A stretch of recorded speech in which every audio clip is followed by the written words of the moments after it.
Être père n'a jamais été une tâche facile. Et ne le sera jamais. Mais je pense que le travail de parent est le travail le plus... qui a une récompense inestimable. Mais qui demande beaucoup de sacrifices. Je m'adresse particulièrement aux pères aujourd'hui. Pour ceux qui sont chrétiens, la Bible dit que notre Père qui est aux cieux. Elle n'a pas dit notre mère qui est aux cieux. Parce que les mères sont toujours là. Remarquez les communautés qui réussissent le plus dans le monde. En particulier, nous dans la diaspora, Angleterre, Allemagne, France, Belgique, un peu partout. Vous allez constater que les communautés qui sont les plus solides sont celles où les pères sont présents. Regardez les Juifs. Regardez les Arabes. Vous n'allez pas... Vous serez d'accord avec moi que le succès d'une société, le succès d'un peuple, le succès d'une communauté dépend de l'engagement des parents dans la vie de leurs enfants. Imaginez-vous que ces enfants grandissent en nous.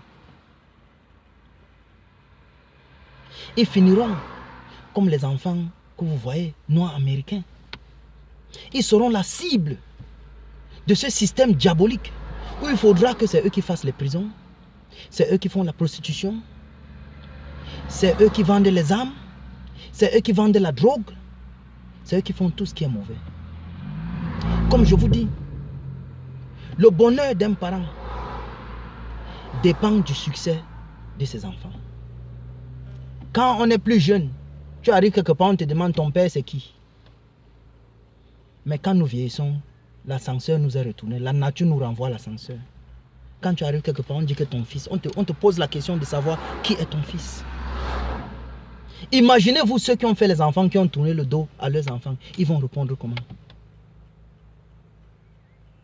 J'ai un ami qui m'a posé la question et me dit, mais toi tu es toujours en train d'insister que nous les parents, nous devons être responsables et tout. Et maintenant, si c'est que tu sacrifies toute ta vie à élever ton enfant, et demain l'enfant devient un bandit et tout, j'ai fait comprendre à cet ami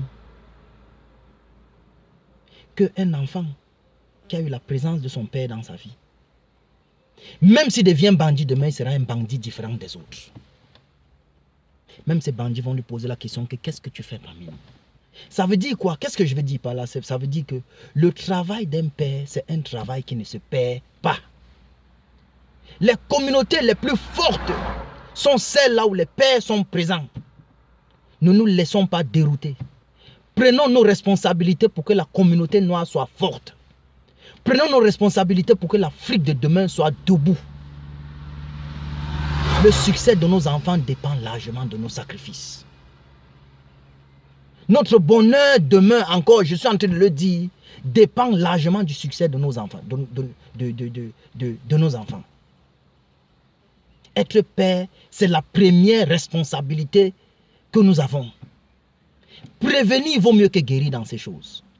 Si tu te retrouves dans une relation aujourd'hui où on est en train de te tromper, de tourner le dos à ta famille, où on est en train de te tromper, de tourner le dos à tes enfants, sache quelque chose. Si tu le fais, tu seras en train de tourner le dos à toi-même. Tu seras en train de tourner le dos à un futur meilleur. Ça sert à quoi d'avoir les millions? Et de faire, d'avoir des millions et de faire les enfants qui ratent leur vie, qui deviennent des fous, des drogués, des alcooliques. Ça ne sert à rien. Ça ne sert à rien. Responsabilisons-nous comme Africains. Je m'adresse particulièrement à notre peuple noir parce que les Blancs ont compris ça ici. Ils ont le système social qui essaie de les aider et tout, mais ils comprennent. Allez voir dans les écoles des riches. Allez voir dans les communautés de ceux qui ont réussi. vous allez vous rendre compte que les pères sont toujours présents. Donnez-moi l'exemple d'un seul ministre dans ce pays-ci qui a été fait, qui vient d'une famille là où la maman était seule. Je ne suis pas en train de diaboliser les mères qui sont seules, parce qu'elles se retrouvent parfois dans des situations où elles n'ont pas fait le choix. Le père est venu, le père est parti, qu'est-ce qu'elle doit faire? Elle doit se battre. Je ne suis pas en train de les diaboliser, mais je suis juste en train d'encourager mes frères. Prenons nos responsabilités. Ne tourne pas le dos à cet enfant, mon frère, je m'adresse à toi. Ne tourne pas le dos à cette petite fille. Elle a besoin de toi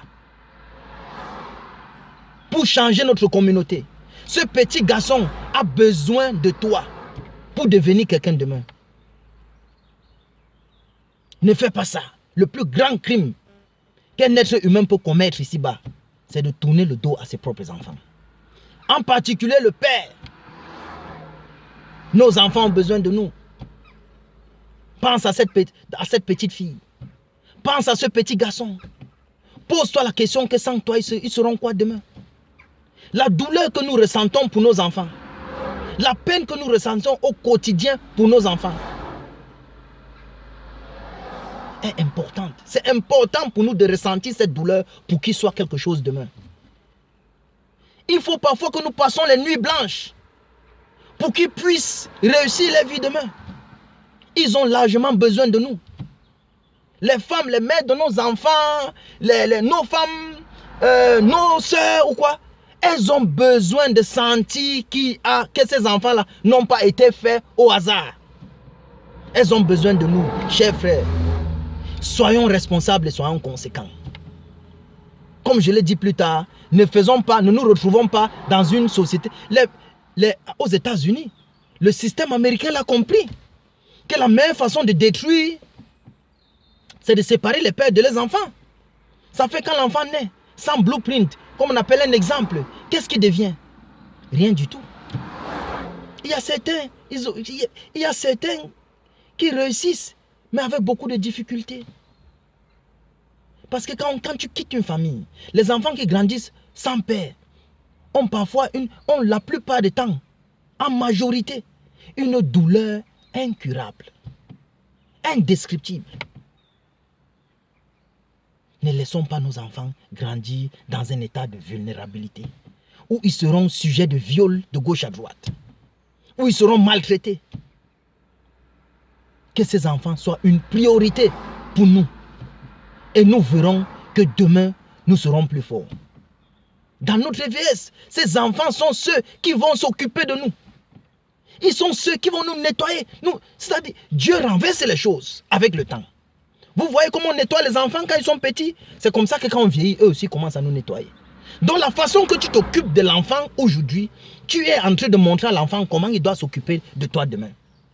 Il y a, en psychologie, on dit que l'enfant n'a jamais tort. Vous comprenez le niveau de responsabilité des parents dans l'échec d'une famille. J'ai dit en psychologie, on dit « the child is never wrong ». Ça c'est clair. Je sais de quoi je vous parle. Je suis un professionnel dans ce domaine. Et je parle pour aider ma communauté. Parce que parfois, nous, on play down, on essaie de minimiser l'ampleur de nos responsabilités. Le gouvernement ne peut rien. Donnez-moi un seul exemple d'un enfant qui a été pris dans le social et qui a réussi sa vie. Il n'y a pas un seul. Le social ne peut pas élever nos enfants. Il ne peut pas. Moi, je m'y connais. Ils sont incapables d'élever nos enfants. Parfois, ils les enlèvent comme ça dans nos mains pour qu'ils soient encore plus détruits. Vous vous rendez compte? Vous connaissez l'âge de criminal responsibility en Angleterre, un peu partout. Les enfants commencent à avoir un record criminel étant très jeunes. Avant d'atteindre l'âge de 18 ans, il ne peut plus faire tel travail, il ne peut plus faire tel travail parce qu'il a fait certaines erreurs dans la vie. Mais notre présence, quelque part, les aide à ne pas commettre ces erreurs. Soyons présents, je vous en prie. C'est un fléau terrible. Ne réfléchissons pas trop loin que nous allons aller changer le gouvernement chez nous. Nous allons changer la donne dans nos pays respectifs, en Afrique, ainsi de suite. Quand ici même, avec nos familles, direct, nous ne pouvons même pas faire la différence. C'était juste un message d'encouragement aux hommes, aux pères. Ce n'était pas vraiment... je ne fais pas cette vidéo pour insulter quelqu'un. Au contraire, je fais cette vidéo pour encourager mes frères. Et sans oublier, je voulais vous dire quelque chose. En psychologie, l'enfant se forme entre 1 et 3 ans. Mais moi, je dis entre 1 et 6 ans. Après cet âge-là, il est presque impossible de réparer l'enfant. C'est juste pour vous faire comprendre que, en ce qui concerne les enfants, prévenir vaut mieux que guérir. Le plus tôt, le mieux. On commence à s'occuper d'un enfant depuis le ventre de sa maman. C'est à ce moment-là que l'enfant doit commencer à entendre les paroles de bénédiction, même la façon que tu traites la maman pendant la grossesse. Tout ça contribue à la réussite de l'enfant. Vous croyez que l'intelligence, c'est quoi? L'intelligence, c'est l'aptitude de se concentrer. Vous allez vous rendre compte que les enfants qui viennent des familles équilibrées, là où on les apprend une certaine routine de discipline, dans la vie sont plus intelligents que les enfants qui sont traumatisés. Papa n'est pas là, maman est dans la drogue, ainsi de suite. Ils sont traumatisés. Par conséquent, ils sont distraits. Ils ne peuvent pas être intelligents. Vous comprenez? Donc c'est ça, chers frères et sœurs, ce n'est pas le miracle. La réussite n'est pas le miracle. Nos enfants sont comme un terrain. Comme en Afrique, nous avons des terres très fertiles. L'enfant est comme une terre fertile. Tu plantes le chanvre indien, il va pousser à gogo. Tu plantes le plantain, il poussera à volonté. Tu plantes le macabo ou les céréales ou quoi que ce soit, les fruits, mangue quoi, ça va pousser à volonté. L'enfant, ton enfant devient ce dont tu veux qu'il devienne. Pour les parents qui ne savent pas comment s'en sortir, vous pouvez me contacter, je le ferai très gratuitement. Je vais vous donner les conseils dans les domaines qu'il faut, les circonstances qu'il faut. Je vous dis, l'enfant n'a jamais tort. Quand tu vois un enfant mal se comporter, la responsabilité totale incombe à ses parents.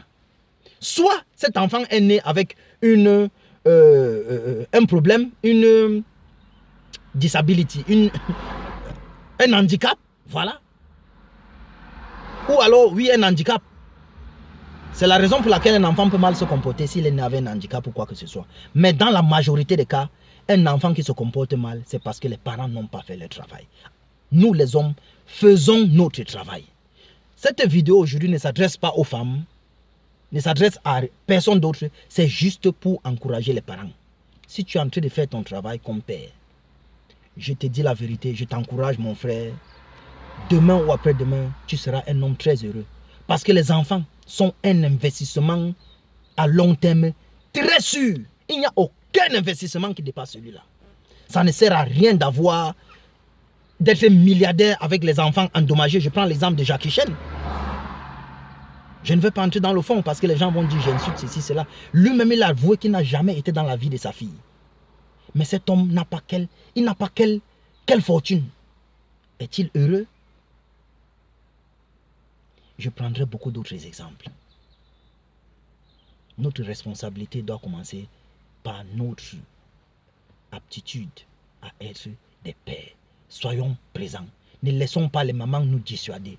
La seule minute, le seul peu de temps que nous passons avec nos enfants doit être pour nous un moment de grâce. Un moment de communion. Un moment où nous fabriquons. Nous voulons faire des gens meilleurs que nous. Donc mes frères et sœurs, je suis désolé pour la répétition, mais c'est la passion qui m'entraîne à cette répétition. Je suis juste passionné de notre communauté. J'aime ma peau noire, ma race noire.